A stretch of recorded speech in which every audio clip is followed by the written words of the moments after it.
Je Voilà, vous donc vous remercie devriez avoir un d'accepter l'enregistrement. onglet, Voilà. c'est ça, un onglet qui vous demande d'enregistrer, d'accepter l'enregistrement.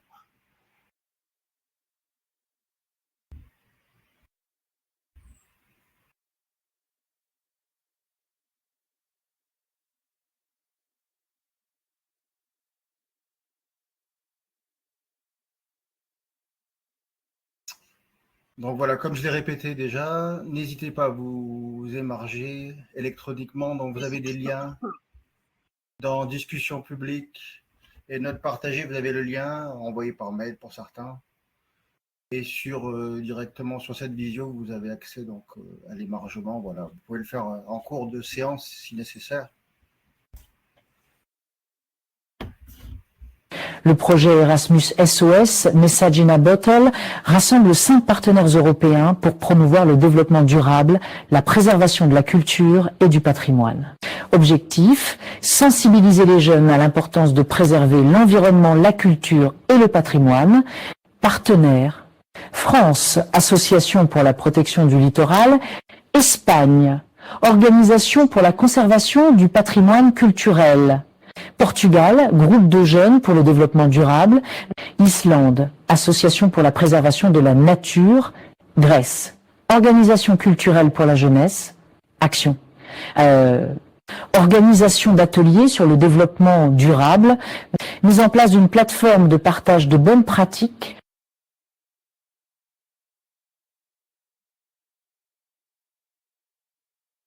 Donc voilà, pour ceux qui ont pu accéder au Canva avant, Le projet Erasmus vous avez déjà Le projet Erasmus SOS, Message in a Bottle, rassemble... On va couper le son, il se lance tout seul. Hein. Voilà. Donc, vous avez, grâce au Canva, des liens actifs hein, que vous pouvez activer à volonté. Donc, n'hésitez pas à l'utiliser. Madame Bertol, voilà, elle va nous donner accès à la suite du Canva. Et donc, le lien des liens actifs, il sert à présenter un peu la situation géographique des différents partenaires. Donc, nous sommes le collège Emmanuel Saldès. Voilà. Donc, si vous savez où ça se situe, donc c'est le Nord-Atlantique en Martinique. Voilà, éventuellement, cliquez sur le lien 3D du Google Earth en 3D. Ça nous permet d'avoir une petite vision 3D si Madame Bertol veut bien. Voilà, bon, voilà. Donc, on va ensuite se diriger vers l'Islande, qui est donc le coordinateur du projet. Et donc, l'école Vatsanda de la banlieue de Reykjavik, dans la ville de Kopavogur, donc, a coordonné tout le projet. Voilà, donc, il faut savoir que l'Islande, c'est une île qui est 100 fois supérieure en superficie à la Martinique, avec une biodiversité bien moindre, et à peu près la même population, 380 000 habitants, mais énormément de tourisme. Hein. C'est une île qui profite du tourisme. Ensuite, Madère, donc, qui est un archipel, deuxième partenaire. Voilà, donc on descend au sud et on accède à l'archipel de Madère, donc, qui appartient au Portugal. Voilà, donc ça se situe pratiquement au large de l'Afrique. Capitale Funchal, donc une ville très urbanisée, une île beaucoup plus petite que la Martinique, avec une population de 280 000 habitants. Comme vous pouvez le voir, la capitale est extrêmement urbanisée. Donc voilà, très célèbre, une île célèbre pour son vin, pour ses forêts. Et on redescend au sud, donc la Grande Canarie, donc une île de l'archipel des Canaries, donc aussi grande que la Martinique, mais 2,5 fois plus peuplée, donc il y a à peu près 800 000 habitants, répartis tout autour de la côte, et notamment à Las Palmas, donc où se situe l'école. Voilà, donc le lien suivant va vous envoyer à l'école de Federico Garcia Lorca. Voilà, vous voyez, dans un complexe urbain extrêmement urbanisé. C'est une ville qui est peuplée d'à peu près 300 000 habitants. Donc voilà, donc extrêmement urbanisé, comme vous pouvez le constater. Ensuite, on change complètement de continent. On traverse toute l'Afrique et on arrive à Mykonos, notre partenaire technique en Grèce. Il y a aussi une école avec qui on travaille. Donc dans l'archipel des Cyclades, on est pratiquement à la porte de l'Orient. Voilà, alors une île très petite, hein, un cinquième, un sixième de la Martinique, peut-être moins. 3000 habitants, 4000 habitants déclarés à l'année, mais plusieurs millions de touristes par an, donc très réputé pour ses fêtes, etc. Donc une île aussi connue pour son histoire liée à la Grèce, aux Grecs, donc, depuis l'Antiquité. Et enfin, on va rejoindre notre dernier partenaire, hollandais, mais situé à Saint-Martin, donc dans la partie hollandaise de Saint-Martin, une île qui fait pareil, un cinquième de la Martinique, 40 000 habitants du côté hollandais à Saint-Martin. Sint Maarten en hollandais, anglais. Il faut savoir qu'il parle un anglais vernaculaire, un anglais caribéen, et la partie nord, pour ceux qui connaissent, est française, avec pareil à peu près 40 000 habitants, donc une île assez urbanisée, très connue pour ses casinos dans la partie sud, ses bateaux de croisière, ses escales hein, pour les croisières de luxe, etc. Donc voilà, et donc notre partenaire se situe au centre, au cœur de cette île, hein, l'école Dr Martin Luther King. Donc voilà, nous sommes censés les retrouver au mois de novembre avec les 3 collègues qui participent au projet, Madame Némorin, Madame Bertol et moi-même, pour un séminaire de formation à Saint-Martin avec tous les partenaires. Voilà pour la présentation donc, de nos 5 partenaires géographiques. Comme vous pouvez le constater, il y a énormément de distance entre nous, donc nous avons beaucoup travaillé en distanciel. Voilà, donc les projets se mènent à distance.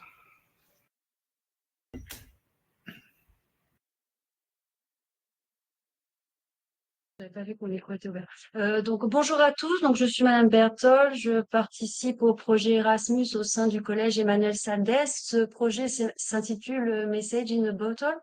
Donc il faut voir ça comme un message d'alerte, un message SOS qui est dans une bouteille jetée à la mer et qui donc regroupe, comme vous l'avez vu, une myriade d'îles à travers le monde qui sont reliées à l'Europe de par l'histoire et par leur rattachement à leurs États européens. Et donc, ce projet Erasmus a pour objectif de traiter de l'impact du réchauffement climatique sur nos îles. Alors, le sujet est vaste et on aurait pu le prendre sous bien des regards. Et donc, finalement, après avoir longuement hésité sur les choix, comme il y a quand même un caractère patrimonial intéressant pour chacune de ces îles, que ce soit Saint-Martin, qui n'est quand même pas la Hollande, que ce soit Mykonos, bien que proche de la Grèce, a une identité particulière, Madère aussi, ont toutes des histoires à défendre. Alors, nous avons choisi, nous, au Collège Emmanuel Saldès, les rimets de rasier comme thème culturel et comme thème lié au réchauffement climatique, l'impact de la montée des eaux sur l'érosion des côtes. Alors, je vais continuer le diaporama. Excusez-moi, il y a une petite manipulation technique. Retourner sur la projection.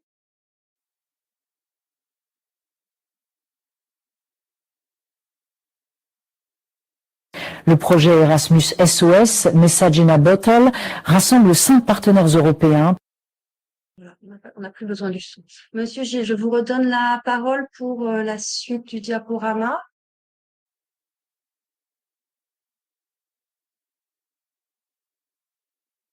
Oui, merci. Donc, comme vous avez pu l'entendre, donc le but de ce webinaire, c'est de vous faire aussi un petit résumé de ce qui a été effectué jusqu'à présent, diffuser au plus grand nombre nos actions au sein du collège et ailleurs. Et donc, voilà, on va faire défiler la suite. Ça s'adresse à tout le monde, hein, tous les enseignants, les parents, les éducateurs, les acteurs politiques de terrain, etc. C'est une action ouverte à tout le monde. Je vous l'ai Et donc, on dit, s'est c'est intéressé beaucoup aux élèves. Hein, donc, la plupart des actions sont en direction des élèves. Nous avons suivi des formations en ligne et aussi en présentiel en Islande. Je vous présenterai ça tout à l'heure. Et le but, pour la Martinique, on a choisi le patrimoine culturel et naturel. Voilà, donc pour le projet en Islande, donc c'était une mobilité qui a été effectuée au mois de novembre avec Monsieur Charles Riadel, hein, qui est présent avec nous aujourd'hui en visio. Et donc, vous aurez accès avec le lien Canva à de nombreuses informations, le bilan de cette action, des formations. Voilà, ce qu'il faut retenir de l'Islande, c'est qu'ils sont à la pointe des formations, de l'enseignement, avec des structures d'accueil extrêmement confortables, voilà, des salles de cours qui ressemblent à des lounges avec des canapés à la place des chaises, des tables. Donc voilà, ce que vous voyez, donc ce sont tous les collègues de tous les partenaires. Voilà. Donc de nombreuses salles de cours équipées de canapés, de tables amovibles, de tableaux interactifs. Donc ils ont mis énormément de moyens. Donc faut avouer que c'est un pays qui a des ressources en électricité énormes, hein, une électricité verte, une énergie verte, voilà, facile et pas très chère. Voilà, donc comme je l'ai expliqué, 380 000 habitants sur une île 100 fois supérieure à la Martinique, avec 20% de géothermie, une eau qui chauffe, des piscines géantes à ciel ouvert. Voilà, donc une eau qui alimente des turbines, des centrales électriques, mais bon, la principale source d'énergie est hydroélectrique, hein, des nombreux barrages hydroélectriques, voilà, situés autour de l'Islande. Donc une ressource en eau aussi abondante, la possibilité pour eux d'avoir des serres de tomates, de fruits et légumes à bas coût avec voilà, un éclairage. Il faut savoir que bon, l'hiver, il y a 5 heures de jour par jour. Et ben, sur 24 heures, il y a 5 heures d'ensoleillement très faible. Donc, ils ont la possibilité de produire toute l'année sous serre grâce à une électricité verte, des ampoules spécialement voilà, consacrées à la pousse en serre, donc des tomates, des bananes, des aromates. Mais bon, c'est quand même un pays qui importe énormément de produits, qui est tourné vers une modernité assez importante pour ceux qui ont pu la visiter. Et donc, des sites écotouristiques, voilà, voilà, le deuxième moteur économique après la pêche et l'hydroélectricité, c'est donc le tourisme, hein, le tourisme écologique, le tourisme d'hiver. Donc voilà, donc une destination très prisée en ce moment, hein. Donc nous avons pu visiter un peu tous ces sites historiques et éducatifs aussi surtout. Voilà, donc vous verrez dans le bilan, il y a donc des structures vraiment adaptées pour les élèves à besoins particuliers, donc des structures pratiquement hospitalières pour accueillir des élèves voilà, qui ont de lourds handicaps. On a pu visiter ça dans une matinée. Et ensuite, voilà, donc on a visité l'école, on a pu se former dans l'école qui est coordonnatrice du projet. Quand je dis école, c'est donc une école, collège, lycée, donc qui accueille du primaire jusqu'au lycée, à peu près 800 élèves, hein, dans une structure, comme j'ai dit, qui se veut accueillante avec beaucoup de confort pour les élèves. Ensuite, la deuxième étape du projet, en mars 2025, nous avons eu l'honneur d'accueillir nos partenaires en Martinique. Voilà, donc ils ont pu venir se déplacer, se former en Martinique, aussi découvrir voilà, donc, notre île. On voit ici hein, sur les différentes photos, ils sont venus avec leur drapeau, des délégations de tous les pays cités. Et ils ont pu avoir une petite démonstration de Belay, une découverte de l'équipe pédagogique, etc. Ils ont surtout découvert la triste réalité parfois de nos côtes, hein, l'érosion du littoral qui est de plus en plus marquée. Donc surtout sur la côte atlantique, on a un secteur de Sainte-Marie jusqu'à la Caravelle qui est fortement impacté par une érosion. Un blanchiment du corail, quoi, une dégradation très importante hein, du milieu marin. Et donc, ils ont pu découvrir aussi cette réalité derrière la carte postale. Mais bon, c'était important. C'était quand même un plaisir pour eux, voilà, de découvrir. Voilà, ensuite, la découverte des îlets du Robert, oui, ouais, donc c'était un objectif de découverte écotouristique, voilà, donc tout est fait à la voile, avec le moins de consommation de diesel sur les bateaux, donc à la voile, avec ces deux partenaires, d'Enebola et d'Idico. Et donc, ils ont pu découvrir les sites protégés des îlets du Robert. Voilà, découverte aussi de notre environnement direct. En face du collège, nous sommes situés sur un site historique et industriel qui est Saint-James et Habitation La Salle. Donc, ils ont pu aussi observer nos élèves en classe, dont les élèves d'ECPA, donc à besoins particuliers, des élèves voilà, qui sont accueillis au sein du collège Saldès. Donc voilà, ça a été un plaisir d'accueillir nos collègues. Vous aurez plus de bilans, plus de détails sur les liens du Canvas si vous avez besoin d'en savoir plus.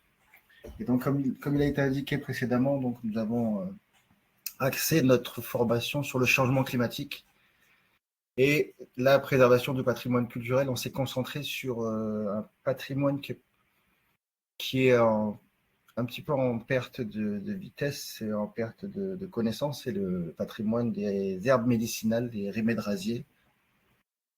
Donc voilà.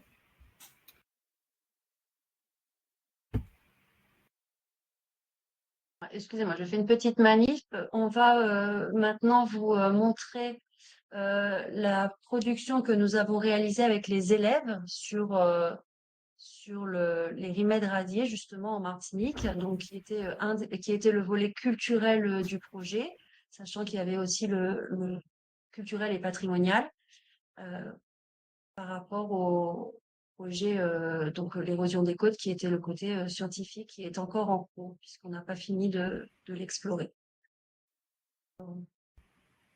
Donc, que ça charge. Alors, voilà. Donc, je vais vous partager la vidéo.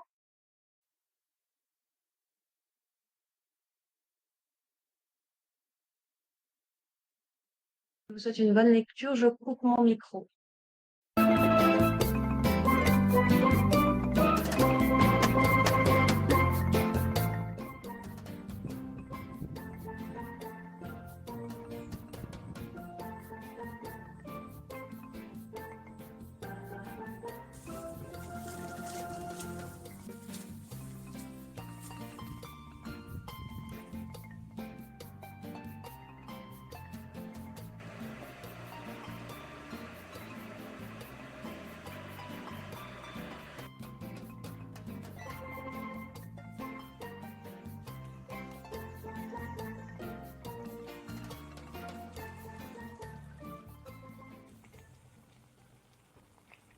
Depuis toujours, la nature est une pharmacie à ciel ouvert. En Martinique, nos forêts, nos jardins, nos bords de chemin regorgent de plantes au pouvoir parfois étonnant. On les appelle ici les remèdes rasiers, des remèdes faits maison, transmis de génération en génération. Mais que savons-nous vraiment de ces plantes? À quoi servent-elles? Comment les utilise-t-on? Que pensent les jeunes aujourd'hui de cette tradition? Dans ce documentaire, partons à la rencontre de ceux et celles qui, à l'école et en famille, redécouvrent les secrets des plantes médicinales locales, une aventure entre mémoire, savoir-faire et curiosité scientifique. La citronnelle, Z-citronnelle, Zablimon, l'infusion des feuilles est de goût agréable, sucré au miel ou au sucre de canne. On l'utilise pour ses vertus digestives ou pour combattre les accès grippaux. Par exemple, la citronnelle est recherchée entre autres pour ses propriétés stimulantes et digestives. Facile à cultiver, elle mérite sa place dans un jardin ou tout simplement dans un parterre proche de la maison.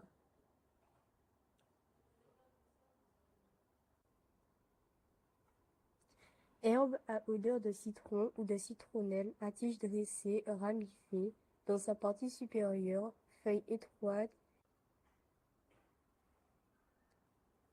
Citronnelle de Madagascar. Mode d'emploi.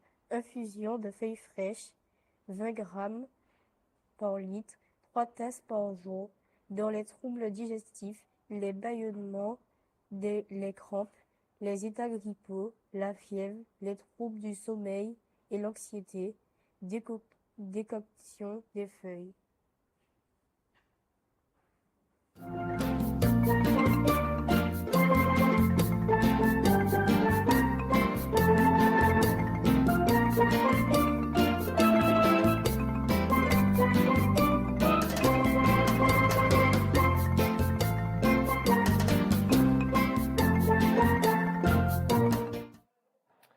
Aujourd'hui, les enfants, nous allons parler des rimèdes rasiers. Est-ce que quelqu'un peut me dire à quoi ça sert et qu'est-ce que c'est? Les remèdes rasiers, ce sont des plantes qui permettent de nous soigner. Ce sont des plantes médicinales qu'on utilise à la maison. Alors, on va commencer par cette plante. Est-ce que quelqu'un peut me dire ce que c'est comme plante et à quoi elle sert? Ce sont des feuilles de goyavier et c'est bon pour le mal de ventre. Et ceci, c'est des petites feuilles de thym. On peut faire de la tisane et faire pour le repas. Et alors manger avec. Ça sent très bon. Ça, cette plante-là, est-ce que vous savez comment on l'utilise? Ce sont des feuilles de bois d'Inde. C'est bon pour les sportifs et contre les piqûres. Pour terminer, et ce sont des feuilles que j'ai trouvées dans le collège, est-ce que quelqu'un sait ce que c'est et comment on peut s'en servir? Cette plante, c'est du moringa. Il y a des vitamines et du fer et on peut la manger. Elle est comestible.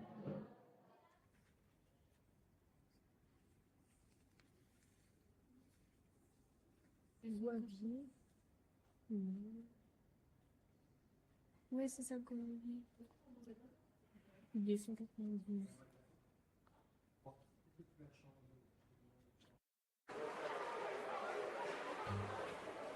Marie, nous avons rencontré Géronie.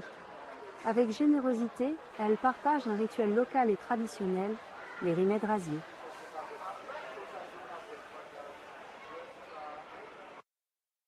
Oui, bonjour, je m'appelle Géonie Tobinor. Je suis samaritaine, je suis dans le département médicinal. Alors, pour soigner toutes sortes de maladies. Nous avons quelques questions pour Géonie. Est-ce qu'il y a une plante pour les maux de tête? Peut-on toutes les mélanger? Alors, si on peut mélanger les plantes, si on a la grippe, on met de la citronnelle, de la basilic, du patchouli, de la cannelle, un bon thé. Et si vous avez mal à la tête, vous pouvez prendre le doliprane et l'ifiralgan.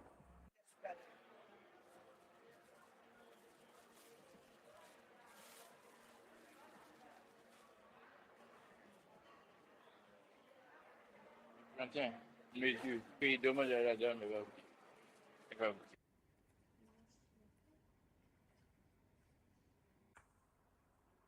Le sucre des feuilles fraîches mélangé à de l'eau de source est recommandé contre l'ophtalmie.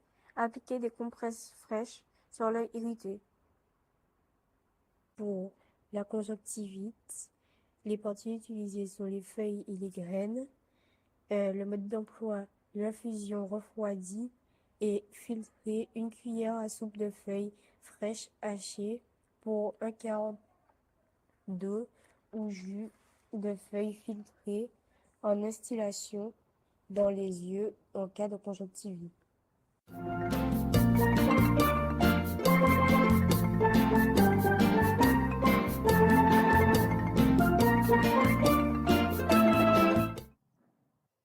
Les élèves, je bois du TPI. C'est ma grand-mère qui m'a appris à le faire. Et avec ça, je ne suis quasiment jamais malade. Vous savez que dans le collège, il y a des plantes médicinales? Est-ce que vous savez le préparer et quelles plantes vous utilisez? Des fois, hein.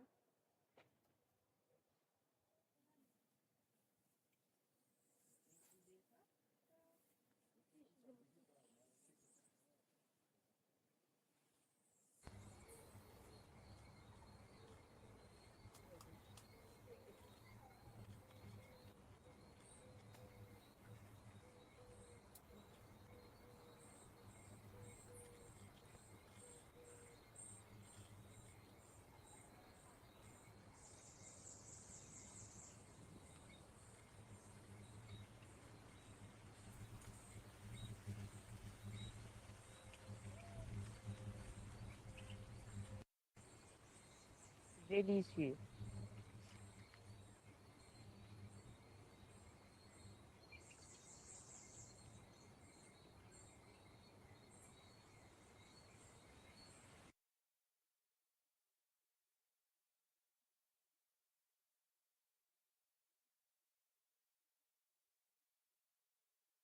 Alors voici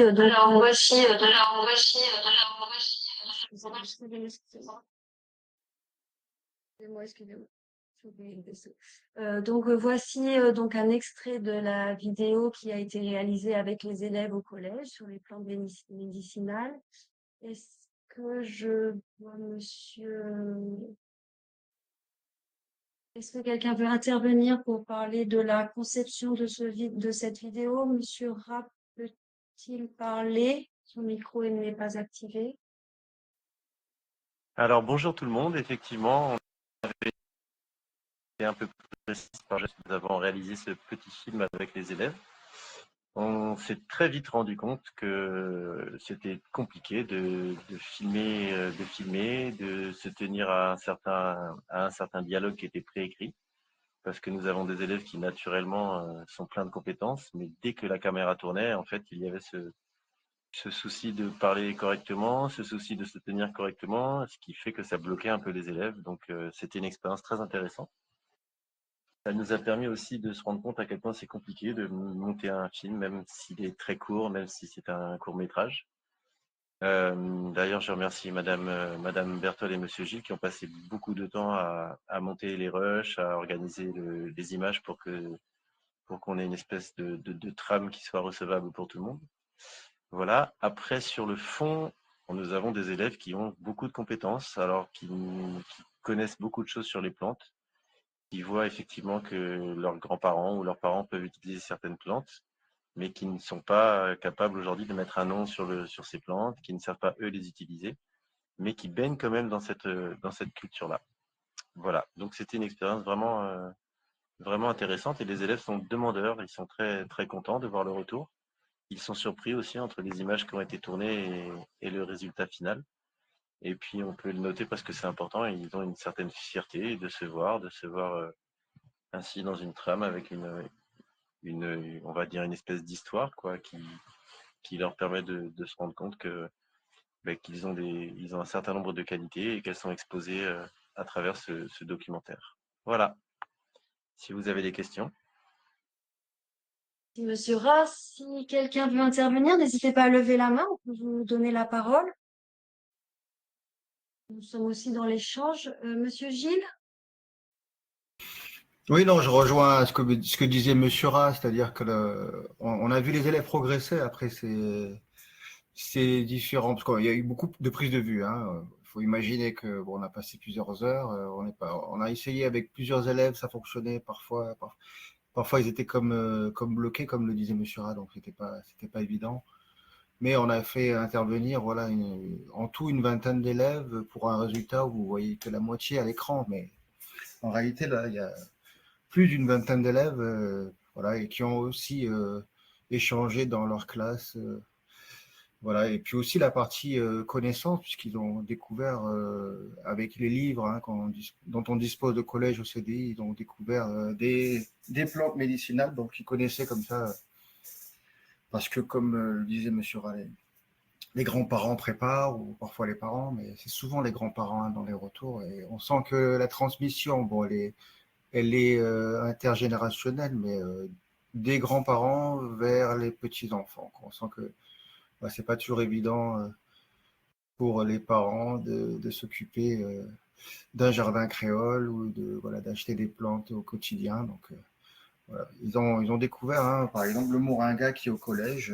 Il est là depuis des années. Il produit énormément de feuilles et de fruits parfois. Donc voilà, on a pu faire découvrir aussi à nos partenaires, hein, quand ils sont venus en Martinique, on leur a fait découvrir les graines de moringa, voilà, qui ont un pouvoir édulcorant, les feuilles en infusion, en salade, voilà. Donc c'est quelque chose qu'on a au collège, que parfois on a dans nos jardins, voilà, et qui est oublié finalement. Donc le but c'était de remettre au goût du jour certaines plantes aussi qui sont au collège et puis qui sont un peu ignorées, quoi. On a une section horticulture Et on est beaucoup dans la décoration, le jardin d'agrément, mais on oublie que voilà, les plantes médicinales sont très importantes. Donc, je laisserai la parole à Monsieur Nossin pour ce sujet, puisque c'est l'expert en question. Voilà, j'espère qu'il nous suit encore. Et puis on continue dans notre avancée. L'autre détail que je voulais préciser, c'est que hier, donc on est dans la semaine Erasmus Day, donc les journées Erasmus, c'est cette semaine, donc ça tombe parfaitement avec le webinaire. Et hier, on a pu passer dans les classes avec Madame Berthold, Monsieur Rat. On est passé dans pratiquement toutes les classes en matinée, présenter la vidéo, parce que la plupart ne l'avaient pas vu, quoi. Donc on leur a diffusé la vidéo, on leur a parlé du projet à nouveau, parce qu'ils le connaissent pour certains. On a évoqué voilà, les différentes actions. On reviendra sur une action envers les élèves, les classes vertes, qui aurait dû avoir lieu jeudi dernier, mais bon, les aléas climatiques nous ont contraint à reporter cette action, voilà, qui fait partie du projet Erasmus. Voilà, on va continuer sur notre diaporama. Alors, j'ai deux Juste petites une, diapos. oui, Je donne la pardon. parole à monsieur. Ah, excuse-moi. C'est monsieur Nossin? Oui, oui. Alors, Vous m'entendez? pardon. Non, c'est Gaël, excusez-moi. Oui. Vous m'entendez? Oui, juste un petit commentaire, Monsieur Nossin, et je vous laisse la parole. C'est qu'en fait, les élèves, la deuxième étape du projet, et ils ont vu le film terminer et ils avaient vraiment envie d'en parler, ils avaient vraiment envie de le présenter aux autres, ils avaient cette envie d'expliquer les choses. Alors c'est un peu dommage, j'avais invité les élèves cet après-midi qui pouvaient intervenir et raconter aussi leurs ressentis et leur vécu.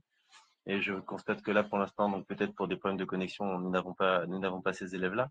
Mais c'est marrant de voir effectivement cette envie des élèves de parler de ce projet, de le présenter aux autres et d'expliquer un petit peu à leurs camarades pourquoi, comment ça s'est réalisé, etc. Voilà, je voulais juste rajouter ça. Monsieur Nossin, je vous laisse la parole.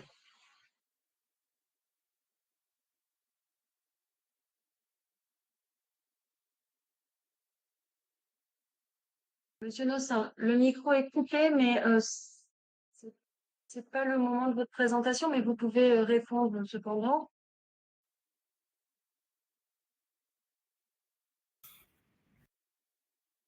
Donc oui, on laissera la parole à Monsieur Nossin en temps voulu, puisqu'il a une partie qui lui est dédiée hein, dans la suite. Alors il faut savoir qu'on parlait des élèves et on a donc mené une enquête au mois d'avril-mai 2025 à l'attention des élèves pour sonder un peu les besoins éducatifs, les connaissances en éducation, développement durable, etc.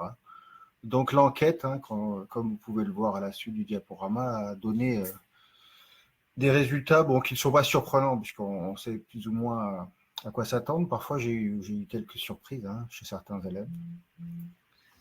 Donc, on va faire défiler, si Madame Berthold veut bien, la suite du diapo, sinon je prends la main.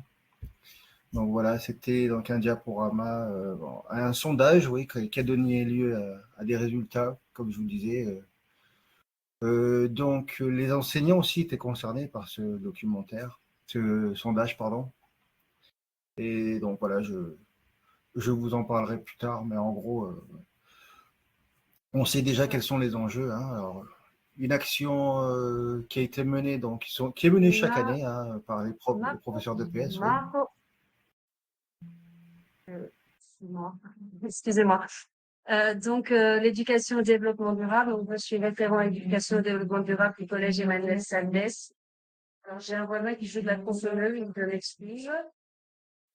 Donc, tous les ans, on fait une opération Pays propre, donc sur la plage de Sainte-Marie ou dans les environs. Par exemple, l'année dernière, on avait aussi fait des actions de sensibilisation vers l'océan, parce que c'était le thème de la fête de la science, l'océan de savoir. Donc, on accueille les élèves de CM2 qui aujourd'hui sont nos élèves de 6e et qui ont pu participer à des ateliers sur les habitants des océans. Donc, ils avaient une mission qui consistait à repérer des êtres vivants ou des métiers qui se pratiquent avec les océans et de les placer sur une échelle des profondeurs à l'issue de leurs ateliers animés par les élèves du collège, puisque c'est les collégiens qui avaient animé pour les élèves de CM2. Donc, on avait les cétacés, les requins, les crustacés, les lambis, les coquillages, les coraux, la barrière de corail, les effets du réchauffement climatique sur le blanchiment des coraux, la nature du sable, voilà, toutes sortes de regards, les métiers avec capitaine de marine, scaphandrier, archéologue des fonds marins. Donc, énormément de sujets avaient été abordés. Et c'était pour faire la transition pour l'association Coco Anglo. Ah, il y a un problème de diapo. Voilà. Donc là, Monsieur Gilles peut introduire Coralie Balmy. Oui, donc on va saluer Coralie Balmy. Je sais qu'elle est très pressée et très prise par le temps, donc voilà, si elle peut prendre la parole, avoir accès au micro, éventuellement Oui, bonjour. utiliser. Voilà, bonjour. Je vous laisse la parole. Ah, super. Merci beaucoup pour cette invitation et puis toute cette belle présentation. Nous, on est l'association Coco Andlo, c'est une association de sensibilisation au milieu marin à travers l'apprentissage de la natation. Donc, les programmes qu'on propose se tournent autour de l'élément aquatique et notamment faire en sorte d'être à l'aise dans l'eau, d'améliorer ses compétences, de pouvoir se sentir en sécurité pour aller ensuite explorer le milieu marin comme vous faisiez la présentation de différentes actions relatives à l'éducation et au développement durable, ça rentre vraiment dans notre champ d'action. Donc, c'est les randonnées aquatiques en masque et tuba, apprendre à reconnaître les différents poissons qui vivent autour des récifs coralliens de la Martinique, apprendre à les identifier, apprendre à les, comment dire, à les recenser aussi, parce qu'on fait ça sur toujours le même site. Donc l'idée, c'est d'amener les élèves à recenser les poissons, les différentes espèces, pour qu'on puisse ensuite faire un état des lieux de fréquentation de la zone. Donc ça amène vraiment les élèves à être acteurs de la préservation de l'environnement. Ensuite, on propose aussi des actions d'observation des cétacés, parce qu'on est vraiment au milieu d'un grand canal migratoire des grands cétacés. Donc, c'est hyper intéressant de pouvoir sortir en mer et d'aller observer les différentes espèces de cétacés qui vivent ici ou qui passent à côté de notre île. Et puis, on a aussi des actions relatives à la mangrove, qui est un écosystème vraiment très, très particulier et ô combien important à protéger, qui a malheureusement une mauvaise réputation parce que c'est de l'eau stagnante, pas turquoise, et puis il peut y avoir des odeurs pas très agréables, mais c'est hyper important de pouvoir expliquer aux jeunes quel est le rôle de cette mangrove et comment elle protège les littoraux de la Martinique. Donc voilà, c'est vraiment tout ça qu'on propose, et bien sûr des nettoyages de sites avec apprendre à identifier les différents déchets, apprendre à les comptabiliser et à les répertorier. Ensuite, on fait aussi des partenariats avec d'autres associations ou avec des scientifiques pour encore continuer à développer des programmes de sciences participatives, apprendre à identifier les différents crabes présents dans la mangrove, leur rôle, leur cycle de vie, la façon de s'alimenter. On fait aussi des actions de sensibilisation et d'observation des tortues marines pendant la saison de ponte.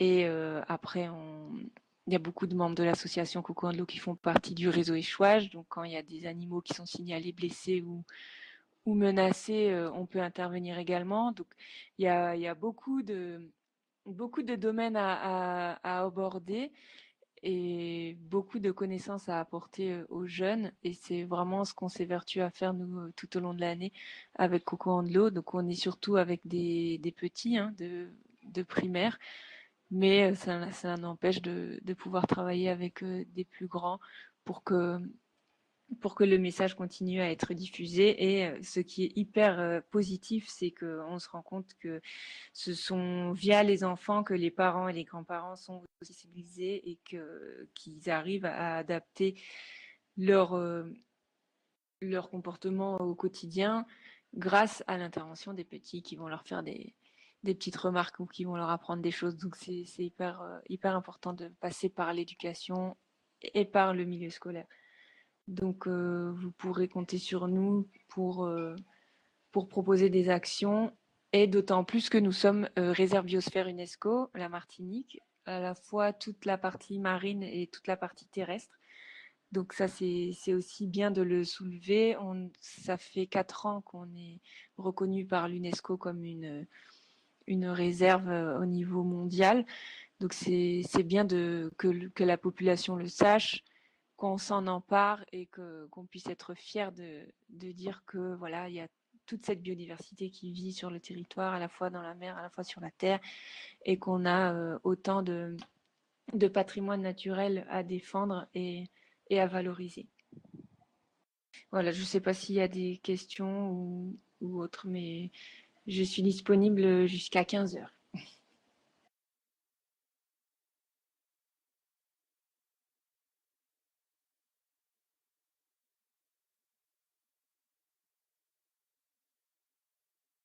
Alors, merci Coralie. On avait noté que tu devais venir avec un intervenant, Solène Niqueux, je ne sais pas si elle est là. Alors, s'il y a des questions, n'hésitez pas à lever la main. Solène n'est pas là, puisse, malheureusement, elle n'a pas pu venir, mais c'est vrai que c'est avec elle qu'on développe le programme de sciences participatives et d'identification des poissons sur les récifs coralliens. Donc ça, on le fait au bourg des Anses d'Arlay sur le rocher là, du sentier Lacaille, parce que c'est hyper abordable, on nage quelques mètres et on est tout de suite plongé dans toute cette belle biodiversité. Et avec Solène, on a développé ce programme où on a un tableau avec des photos de chaque espèce de poisson, et en sortant de l'eau, une fois que l'observation a été faite, ils vont voir Solène, ils leur disent quel est l'effectif de telle espèce qu'ils ont vu, etc. Et ensuite, Solène fait un rapport scientifique et établit une tendance de fréquentation du site. Et ce qui est bien, c'est que ça fait 1 an qu'elle est avec nous et qu'on a développé ça, et qu'on peut déjà dire quand telle espèce de poisson fréquente le site ou pas, quand elle arrive juvénile et elle repart à taille adulte au bout de 2, 3, 4 ou 5, 6 mois.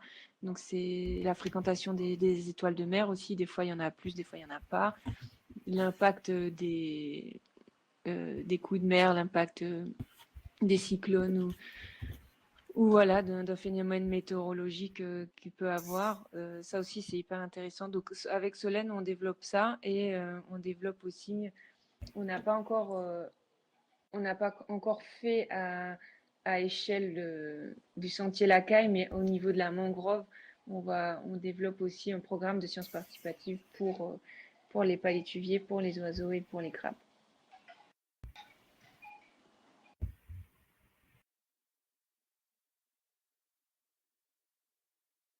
Eh bien, merci Coralie. Donc, on espère travailler bientôt avec vous. Voilà, je sais que les élèves vous connaissent déjà. Certains ont pu bénéficier de vos actions en primaire. Il y a eu pas mal d'actions de sensibilisation sur les dauphins, les tortues. Et on espère pouvoir le faire pour les prochaines classes vertes, classes bleues, pour nos élèves. Voilà, peut-être les retrouver certains de nos élèves pour d'autres actions. Merci Ok, encore. avec plaisir. Avec grand plaisir, n'hésitez pas.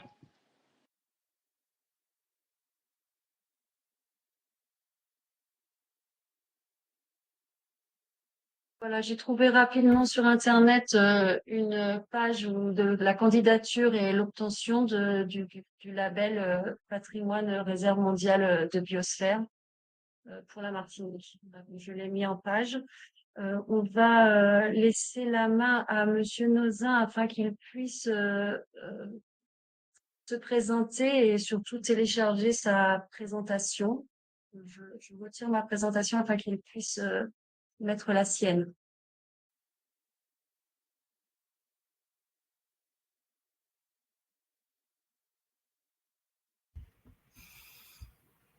Alors, en attendant que Monsieur Nossin intervienne, voilà, je vais faire une petite présentation de de Et on pourrait ces peut-être actions. dire aux... Voilà. Excuse-moi, Monsieur Gilles, est-ce qu'on pourrait peut-être pas en profiter Oui. de ce petit temps mort pour rappeler aux gens présents qu'il faut absolument émarger sur la Voilà. page qui leur a été communiquée?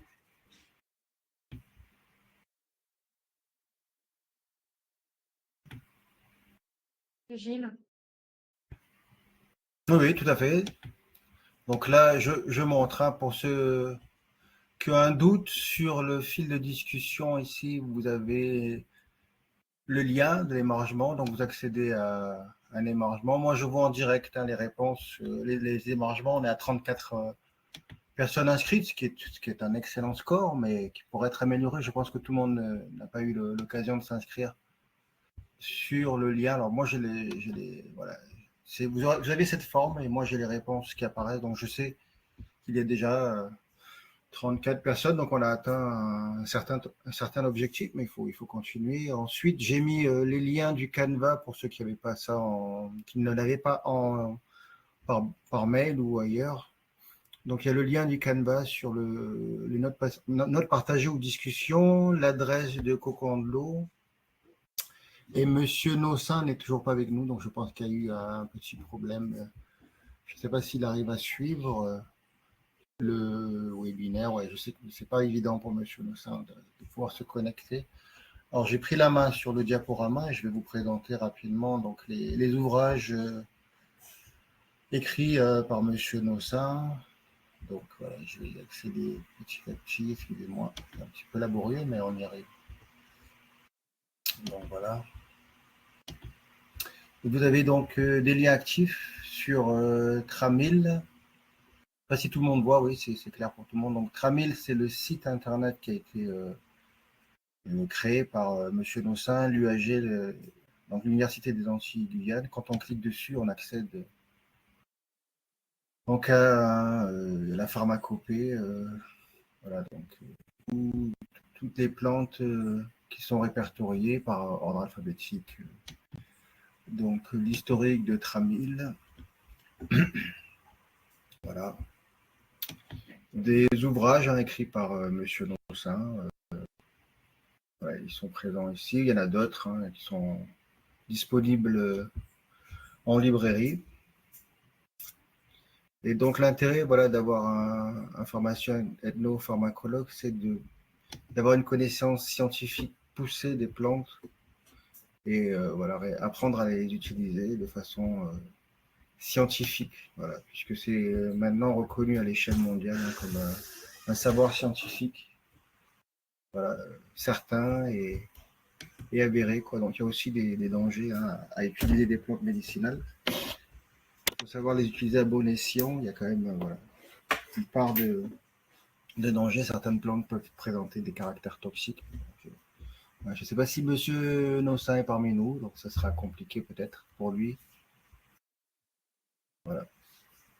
En attendant, je peux un petit peu revenir en arrière sur cette idée. Il faut savoir que, par exemple, aux îles Canaries, il y a aussi une tradition, tout comme à Madère, d'utilisation de plantes médicinales. Donc, la plupart des partenaires me disaient qu'ils connaissaient les plantes qu'on utilisait, puisque la plupart, il faut savoir qu'elles ont été importées en Martinique. On a quelques plantes endémiques, mais la plupart ont été importées de pratiquement tous les continents, tout comme les fruits et légumes que nous avons en Martinique. Madère est, par exemple, un jardin immense à ciel ouvert. Et c'est la même chose aux îles Canaries. Il y a eu énormément d'échanges. C'était des îles qui servaient d'escale pour les Amériques, donc voilà, et aussi pour l'Afrique. Elles sont tellement proches de l'Afrique qu'il y avait des échanges permanents entre Europe, Afrique, Orient et les Amériques pour tout ce qui était fruits et légumes. Donc voilà, c'est quelque chose qui était intéressant quand on a pu faire une visite du jardin de l'Akoua au Roman. Donc on a pu faire une visite de la pharmacopée. Je ne sais pas si elle apparaît dans le diaporama. On a peut-être. Non, monsieur Gilles, j'ai pas mis du jardin. Alors, on doit la voir ici. Alors, je clique sur le lien et on doit voir apparaître le lien du déroulé. Et là, on a donc, je montre aux participants. Oui, on vous a On donné a ce donc le lien-là dans le lien du Canva. Voilà. Et ici, donc, on a des liens sur, voilà, on voit ici. Ouais, ce qui est intéressant qu'on n'a pas dit, c'est qu'on a aussi permis aux partenaires de différentes îles européennes de découvrir notre réalité, hein, nos salles de classe. Donc là, on est dans l'école Christiane Lange à Tartane, qui mène des projets en éducation et développement durable très, très poussés. Hein. Ils sont sur plusieurs projets sur la préservation de l'océan. Donc voilà, alors ce que je vous disais concernant la pharmacopée, c'est qu'on a pu découvrir le jardin de Balata, voilà, qui est un écosite, on va dire, et ensuite, nous avons découvert donc l'Aqua, qui est donc un écolieu, un lieu de connaissance aussi de la pharmacopée. Donc il a un jardin créole. Je vous montre les photos rapidement. Donc voilà, donc on a pu découvrir un site le matin, le mercredi, un site qui est de réimplantation de la forêt sur Basse-Pointe, Lorrain, Charpentier. Donc il y a plusieurs sites qui sont concernés par cette mission de l'ONF. Hein. Voilà, donc on a découvert, vous voyez sur certaines photos, je me suis amusé à ramasser en quelques minutes les déchets plastiques qu'on trouve sur des plages. Voilà, donc, et on se rend compte que les collègues me disaient que c'était le même problème sur leur plage, hein, à Madère ou aux îles Canaries, il y a énormément de déchets plastiques. Et ensuite, donc, comme je vous disais, on a fait découvrir, tout le monde les connaît, pour la plupart d'entre nous, nous avons nos petits jardins créoles chez nous, mais voilà, on a fait découvrir à nos partenaires, donc, le plus connu, hein, le fameux Atumo. Voilà, donc qui peut servir à plein de choses. Donc, on a aussi découvert le patrimoine, tout ce qui est patrimoine culturel, le Belay, etc. Donc, on a pris aussi un petit temps de détente. Voilà. Oui. Excuse-moi, alors, je monsieur fais défiler, mais c'est parmi nous, il a levé la main parmi nous, il a levé la main depuis un petit moment. Ouais.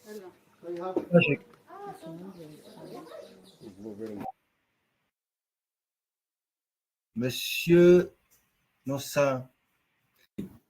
Oui, oui, je n'ai pas de diaporama, je n'arrive pas à mettre, donc je vais parler, ce sera mieux. Alors, effectivement... Monsieur Nossin, excusez-moi de vous déranger. Est-ce que vous pouvez juste me l'envoyer rapidement par mail et puis je vais le télécharger. Non, et justement, je n'arrive pas à le faire. C'est trop lourd, ça va être compliqué. J'ai laissé tomber. Okay. Mais c'est pas grave, je vais le dire en grande ligne, ce que j'allais dire. En fait, d'abord, je me présente, Emmanuel Lossin, je suis pharmacien, pharmacologue, et je vais quand même rectifier deux ou trois petites choses. J'ai été coordinateur général du réseau pan-caribéen TRAMIL. TRAMIL signifie Traditional Medicine for Islands. Et on a gardé l'acronyme en anglais pour les 40 millions d'habitants de tout le bassin caribéen. C'est-à-dire que ça part depuis Cuba jusqu'à la côte du Venezuela, la partie caribéenne de l'Amérique centrale et du Sud, plus toutes les îles, donc 40 millions d'habitants. Et dans ces 40 millions d'habitants, qu'est-ce que nous avons fait en 2000 nous étions en 1981 d'abord.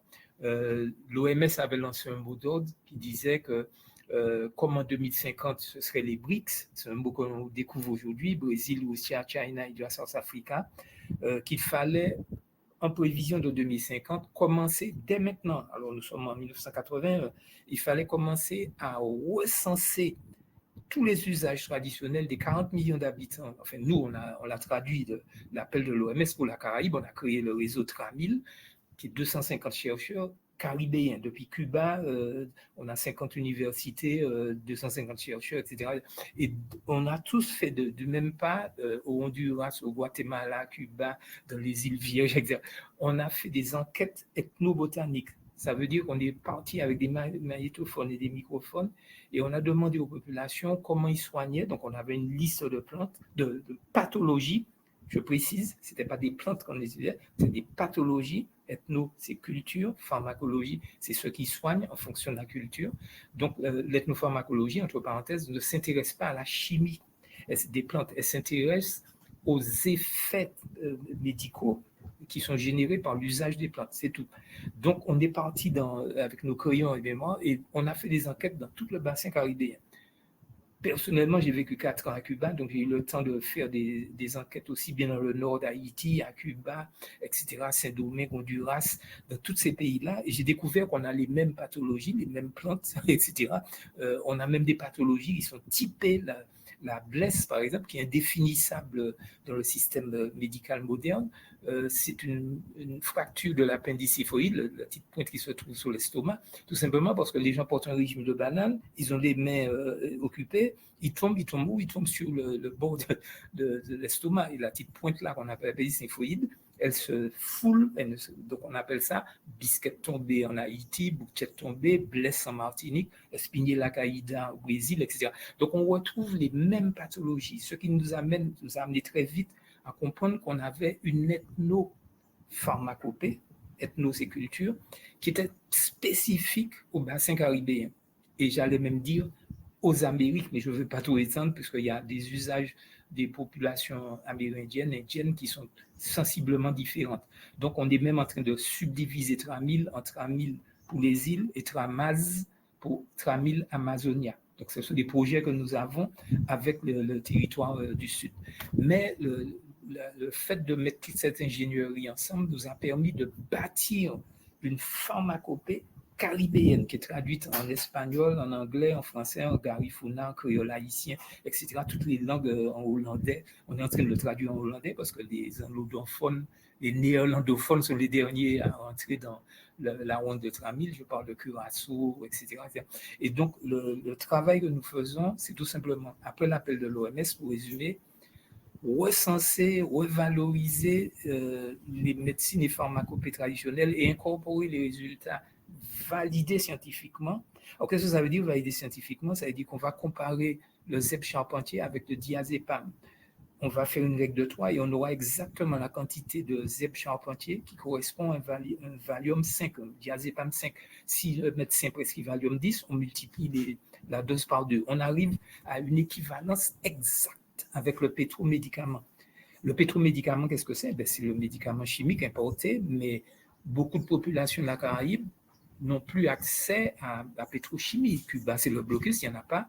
Haïti, il n'y a pas de carte vitale, il n'y a pas de CMU. Donc, 11 millions d'habitants ne se soignent pas avec du Valium, ils se soignent avec du zèbre charpentier. Donc, notre but, c'est de leur donner l'équivalent exact de la dose de Valium, de remplacer le pétromédicament. Donc, l'objectif, ce n'est pas seulement de préserver la culture, c'est de l'incorporer dans ce qu'on appelle un système, on appelle ça d'ailleurs les MTA, médicaments traditionnels améliorés. Le mot amélioré dit toute la différence. C'est ce travail-là que l'on fait depuis déjà 1980, qui se continue. J'ai été coordinateur général pendant 10 ans, de 2008 à 2018. Avant moi, c'est le docteur Robineau de Saint-Domingue, et après moi, c'est Jeannette Gavilan, qui est prof de pharma à la faculté de pharmacie et de médecine de Puerto Rico. Donc, le réseau Tramil continue à faire ce travail parce qu'on répond simplement à l'appel de l'OMS. Sur la Martinique même, naturellement, nous avons fait des enquêtes sabbat de soins, des enquêtes ethnopharmacologiques. J'étais avec mon confrère Jean-Louis Longfosse, qui était pharmacien comme moi-même, et nous avons fait des enquêtes pendant à peu près 10 ans, 85 à 95. Donc c'est énorme, hein? On a toute une masse de documents, parce que des personnes qui ne sont plus là, j'ai vu des jeunes dans le montage tout à l'heure, oui, mais on a peut-être interrogé leurs parents, parce qu'on a fait toutes les petites campagnes, Font-Saint-Denis, Saint-Joseph, etc. Toutes les campagnes où justement le savoir était le plus maintenu, était mieux maintenu qu'ailleurs, que dans les centres urbains. Et puis aussi sur le marché de Fort-de-France, j'ai écrit d'ailleurs des articles qui ont paru dans des revues sur enquête ethnopharmacologique sur le marché de Fort-de-France. Marie Gioni, que vous avez montré là dans le diaporama, elle a à peu près 115 plantes par jour.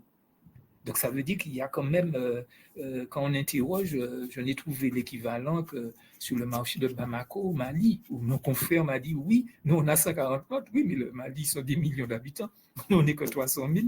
Donc, ça montre quand même la prégnance de notre pharmacopée.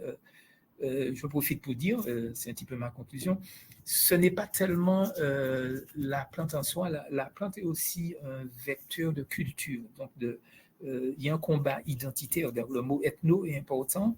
C'est notre identité. La pharmacopée martiniquaise, c'est notre identité. Elle a une façon spécifique de fonctionner. Elle ne considère pas l'ingrédient végétal seulement comme un pourvoyeur de chimie. La plante est aussi intégrée dans un soin justement la préservation de l'identité, préservation de culture, protection. Elle est écrite d'ailleurs sur ça. Les plantes sont mises devant la maison, elles protègent les plantes sont mises devant la maison, elles protègent l'article. Donc elles sont ambiguës. Donc toutes ces ambiguïtés, je pense qu'elles sont ambiguës dans la gamme, et même qu'on l'exploite.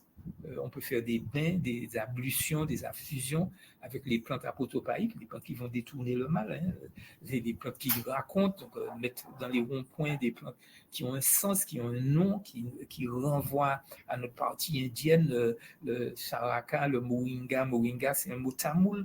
Donc, il est clair que là où nous avons des Indo-Martiniquais, il serait bien de mettre cet arbre-là pour qu'ils se reconnaissent. Il faut que les gens apprennent à se reconnaître dans leur flore, dans ce qu'ils ont apporté dans l'édifice de la construction de la pharmacopée martiniquaise.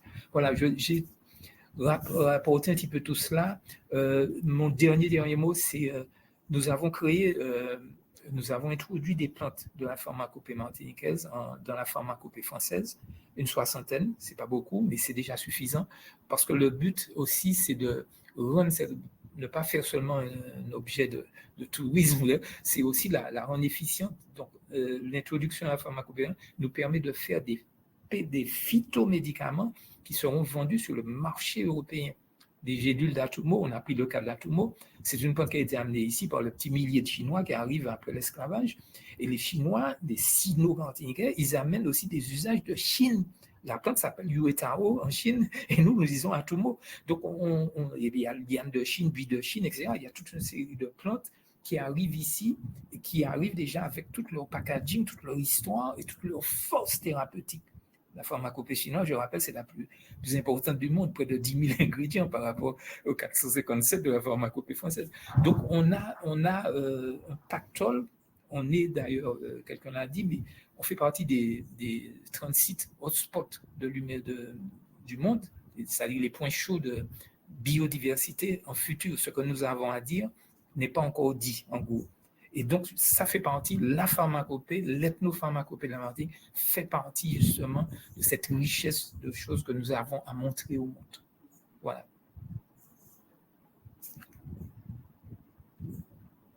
Je crois que j'ai à peu près dit tout ce que j'avais à dire.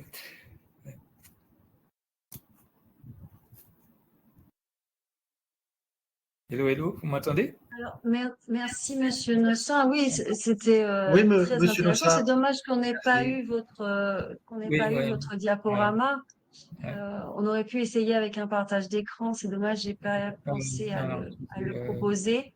Voilà, en projetant directement. Alors, je ne sais pas si vous le voyez sur l'écran, mais j'ai mis certaines oui, publications il y en a sur d'autres. le site Ramil, on voit apparaître. Oui, Oh, le site Ramil, c'est pas moi. Oui, enfin, oui, j'imagine. Après, l'idée, c'est que les connaissances, ce qui est intéressant, c'est que les connaissances soient partagées, qu'on puisse avoir accès à un maximum de connaissances. Ce sont des connaissances finalement mondiales, hein, puisque, comme vous l'avez expliqué, c'est lié, tout est lié dans la Caraïbe et ailleurs. Voilà, c'est une pharmacopée mondiale qu'on retrouve en Martinique, avec des connaissances de diverses cultures. Très bien.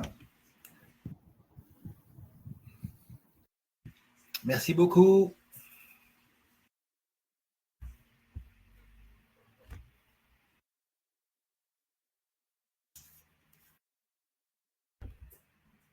Oui, excusez-moi. Est-ce que, alors normalement, il est prévu dans notre planning qu'il y ait quand même un temps d'échange sur tous les sujets que nous avons abordés. Alors que ce soit des questions pour Monsieur Nossin, destination de Monsieur Nossin. Alors pour Coralie Balmy, ça va être compliqué parce qu'elle nous a quittés, elle avait un rendez-vous. Mais pour les porteurs du projet Erasmus, donc toute question est toujours bonne à entendre et il est bon d'y répondre. Donc, n'hésitez pas à lever la main, à ouvrir et à proposer.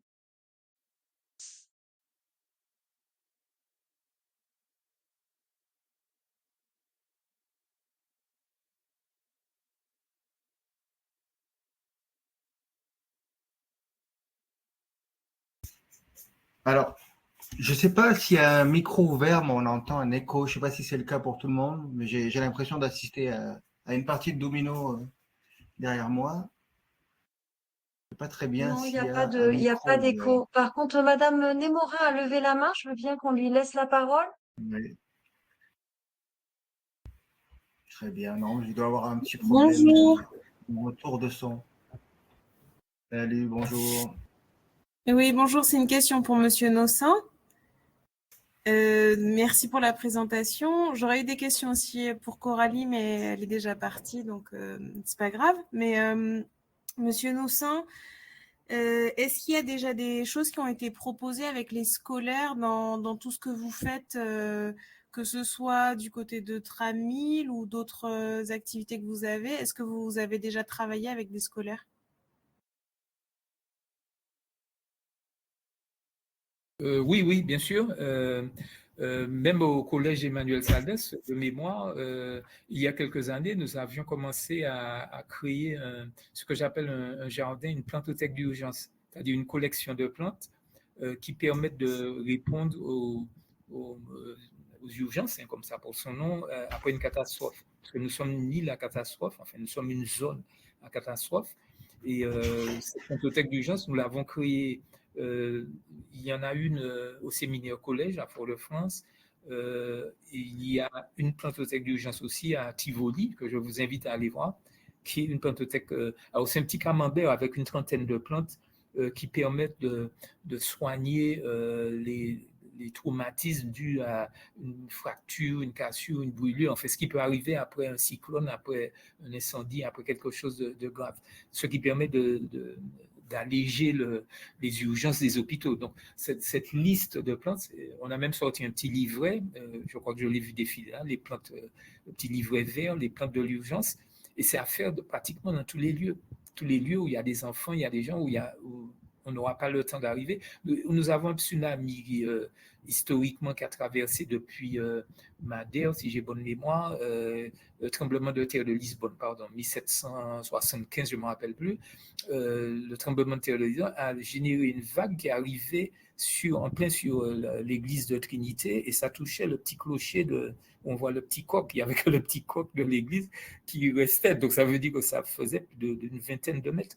Donc ça, ce sont des choses qui peuvent nous arriver. Nous avons des tsunamis dans le sud, il y a le volcan Kikjemjeni, là, à Saint-Vincent, qui est déjà actif, et là, cette vague, elle va arriver par Fort-de-France, on estime à peu près 6 ou 7 mètres de hauteur, donc c'est le plancher de la préfecture. Donc, il faut que nous, en tant qu'île soumise à des aléas climatiques dangereux, nous ayons la possibilité de faire ces plantothèques d'urgence. Nous ne sommes plus comme nos grands-parents, nous avons avancé, il nous faut faire ces structures d'urgence dans toutes les villes et en hauteur auprès des zones tsunami. Je n'ai cessé d'attirer l'attention des autorités. Quand j'ai dit que j'ai vécu à Cuba, j'ai pris 4 cyclones à Cuba. Je n'ai jamais entendu dire qu'il y avait eu un mort, un blessé. Je parle de 11 millions d'habitants et Cuba est hyper plat. C'est la péninsule lamentine du nord au sud. Donc, on arrive à faire des choses extraordinaires si on prend la peine de s'organiser avec notre biodiversité, qui plus est, qui est validée scientifiquement. Ça, c'est l'application la plus évidente pour moi dans le travail qui nous reste à faire et pour lequel je me bats depuis des années ici en Martinique. D'accord, merci beaucoup. Je voulais justement parler de la pharmacopée caribéenne en Martinique et à Cuba, ou peut-être d'autres endroits où vous êtes allé dans la Caraïbe ou l'Amérique. Est-ce est-ce que vous trouvez que le travail qui est fait sur la pharmacopée est aussi développé en Martinique que dans les autres endroits que vous avez visités ou où vous avez fait des recherches? Une pharmacopée, c'est un ouvrage qui, à un moment donné, résume les usages traditionnels, vérifiés ou non, d'une population. Lorsque Toutankhamon unifie l'Égypte, il dit « je veux une pharmacopée ». Lorsque l'empereur Ashoka unifie les 400 langues de l'Inde, il dit « je veux une pharmacopée qui va s'appeler Ayurveda ». Lorsque le Robespierre unifie la France, la Révolution, c'était des petites nations, n'oubliez pas. En 1789, il dit « je veux une pharmacopée pour la République française ». Donc, nous sommes mis, chaque pays a ses dates où cette pharmacopée est élaborée. Nous, notre ethnopharmacopée, je viens de jeter les premières. Une pharmacopée depuis Robespierre, imaginez, tous les 50 ans, les 60 ans, on révise la pharmacopée jusqu'à la pharmacopée française moderne d'aujourd'hui. Tous les pharmaciens ont une pharmacopée, c'est obligatoire dans leur officine. Mais bon, celle qu'on a, ça n'a rien à voir avec celle de Robespierre, qui est un petit livre à plat. On a aujourd'hui une dizaine de tomes. Donc la pharmacopée évolue en permanence, mais il y a un point de départ, un jour J, où elle démarre, où elle montre que les savoirs d'une population, c'est suffisamment cristallisé. Le mot cristallisé, c'est ça, ça apparaît comme quelque chose d'efficient. En plus, nous, on a franchi des étapes, puisqu'on a comparé la pharmacopée margaine n'est pas différente de celle de Cuba, à 2 ou 3 plantes près, à 2 ou 3 usages près. Donc, grosso modo, on a bénéficié c'est pourquoi je parle de Tramil avec cet enthousiasme, parce que Tramil nous a permis à tous les pays de la Caraïbe, toutes les îles les plus petites, les moins grandes, les plus grandes, les petites îles qui sont au large de Nicaragua que j'ai visitées, San Andrés, Providencia, etc. Toutes ces îles-là maintenant ont une pharmacopée, la pharmacopée caribéenne. Et ça, on a unifié en quelque part des îles éparpillées, le papillon là, de la Caraïbe, et on a créé cette pharmacopée. C'est une avancée extraordinaire. Ça veut dire qu'aujourd'hui, on a la possibilité, avec des bases scientifiques qui plus est, ce n'est pas juste le recueil, une pharmacopée, c'est un recueil amélioré. Donc la notion d'améliorer est très importante. C'est-à-dire qu'on compare maintenant tout ce qu'on dit qu'on a fait avec des drogues du système pétrochimique, avec l'objectif, comme on a rappelé, les BRICS, etc., de pouvoir les remplacer totalement en 2050, y compris dans des étagements comme le cancer, sida, Alzheimer, paludisme. Donc, on est capable de faire. Maintenant, on va beaucoup plus loin que simplement soigner la petite fièvre, la rhumatisme. On est capable de soigner même les maladies tropicales négligées, la malaria, etc., le chikungunya, etc. Donc, on est déjà dans cet étagement-là. Ça nous a pété dans les mains, comme on dit, dans la Caraïbe. Et donc, on a décidé d'aller beaucoup plus loin. Et en ce sens, on rejoint les prévisions de l'OMS quand il parle de BRICS et de hotspot. Nous sommes un hotspot, nous avons des choses à dire. Donc, nous allons dire des choses auxquelles le monde ne s'attend pas, pour ainsi dire. Voilà. D'accord, merci. C'est très, très intéressant pour la Martinique et pour la Caraïbe en général, de toute façon. Merci beaucoup.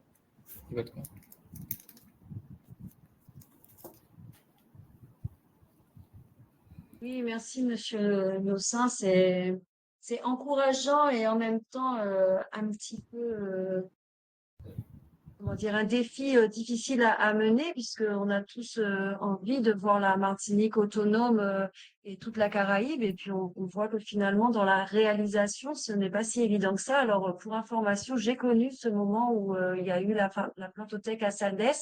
Effectivement, c'était dans le cadre de l'éducation des cadets de la sécurité avec des pompiers, une formation de pompiers avec les élèves, et on avait fait tout un programme effectivement avec les classes du lycée aussi sur l'utilisation des plantes médicinales en Martinique. C'était très intéressant. Je ne crois pas que le parterre soit encore en place, mais c'est une idée que nous allons reprendre et je pense qu'on va essayer de le remettre en place, et peut-être que je reviendrai vers vous à ce moment pour le reconstituer dans les règles de l'art. Merci beaucoup pour ce rappel et cette suggestion d'avoir toujours près de nous les plantes utiles. Et je pense que c'est valable aussi pour les gens dans leur famille. avoir des plantes près de soi qui sont utiles pour se soigner. C'est intéressant.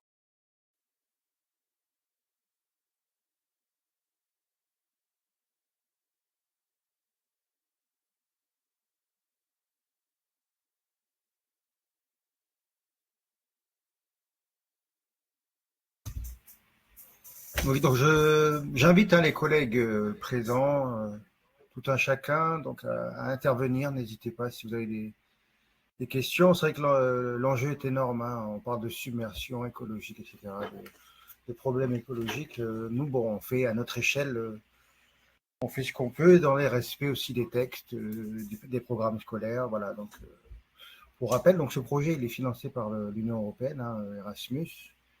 Et donc, il a quand même pour objectif de sensibiliser, former un maximum d'élèves, de parents, de personnes, voilà, aux enjeux climatiques, aux défis voilà, liés au changement climatique. Donc, n'hésitez pas à intervenir si vous avez des remarques. Voilà. Donc, à notre échelle, nous, on essaie de montrer aux élèves que voilà, il est possible d'avoir un tourisme plus vertueux, c'est-à-dire moins de jet ski, moins de bateaux à moteur. Je sais que c'est une idée un peu folle, mais voilà, on navigue à la voile si possible.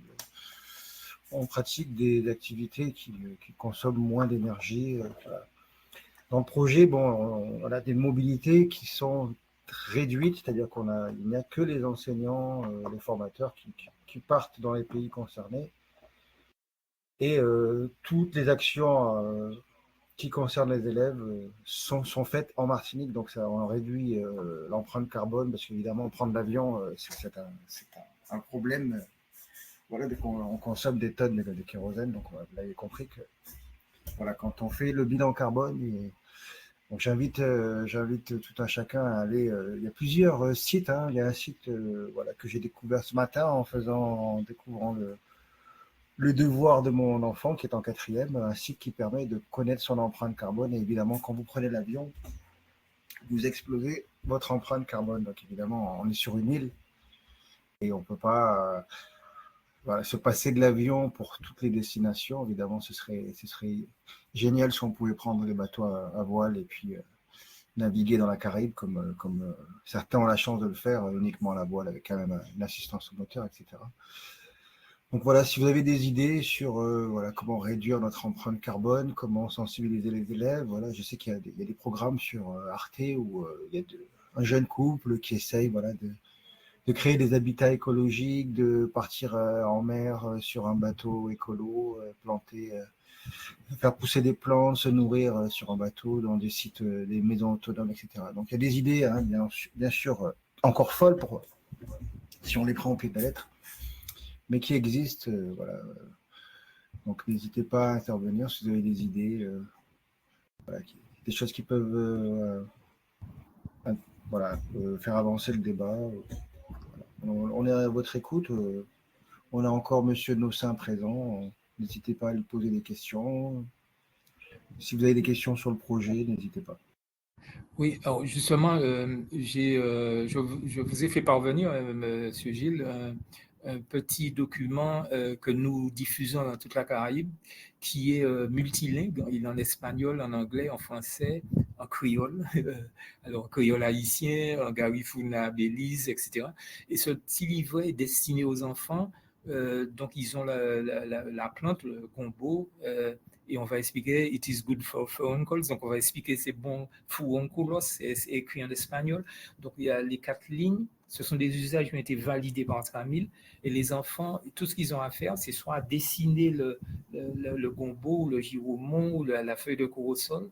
Ce sont des plantes qu'ils connaissent, qui sont autour d'eux, qu'on peut leur montrer. S'ils ne la connaissent pas, c'est l'occasion. Et donc, après, ils aient dessiné ou photographié, parce qu'ils peuvent le faire en informatique, télécharger la plante, etc., ou aller sur le site Tramil. Enfin, il y a toutes les possibilités possibles. Et donc, c'est un livret qui peut être fait, qui peut être personnalisé par l'école, par le groupe. On a fait en Haïti, on a fait de Belize, etc., dans tous ces pays-là. Et c'est magnifique, ça intéresse les enfants. Ils apprennent ça. Voilà, c'est ce petit livret-là. Un petit guide pour nous tes connaissances dans les manières servies. Donc, c'est en créole martiniquais, mais en Haïti, ils le mettent dans le Hollande. Et dans ce livret, que les enfants peuvent personnaliser, mettre leur photo de groupe, leur photo de l'école, etc. Là, il suffit de détacher Gombo, chercher la plante, et puis ensuite, vous avez tous les usages.